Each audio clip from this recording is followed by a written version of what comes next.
morning, everybody. This is Tim Schaad. I am the MANTECH's Vice President and Technical Director for the Intelligence and Homeland Security sector. And joining me today here is Chris Crabtree, who is one of our technical fellows and the inventor of the cell-based SOC, which we've talked a lot about in a lot of different forums. And I thought this would be a great opportunity to talk to Chris a little bit about this thing that MANTECH calls the cell-based SOC. So, Chris, welcome. And can you get us started here? What is a cell-based SOC, and how is it different from a traditional SOC? Yeah, thanks for talking to me, Tim. I appreciate it.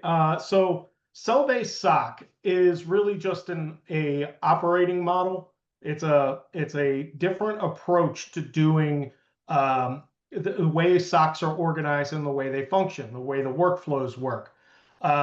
Similar to how a tierless SOC operates, cell-based SOC is kind of a hybrid of that.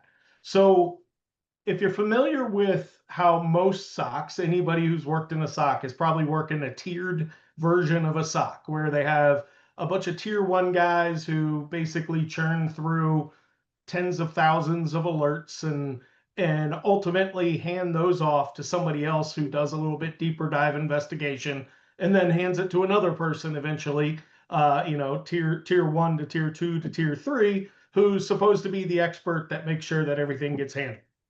Well, the problem with that is, first and foremost, those tier one guys have a tendency just to get completely burned out. They don't learn much because they don't go deep into the investigation, and they hand things off. They don't know what happens to those cases once they hand them off. They get to tier three, could have been a complete compromise of the environment, could have been absolutely nothing. They rarely get the good feedback that they need to begin progressing their career.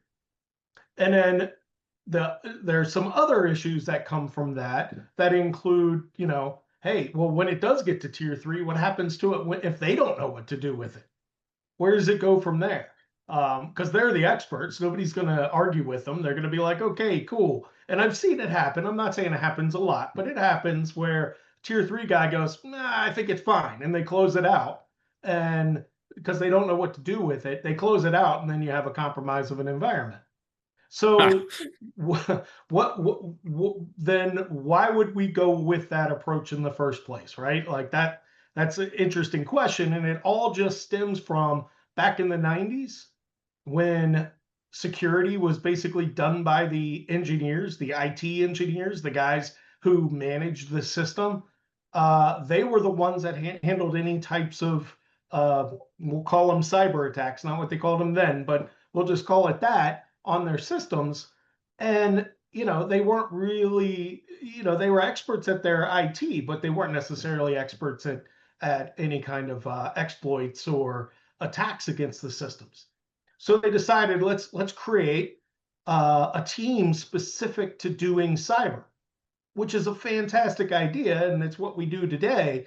But when they decided to do that, the model they came up with was the IT Helpdesk model.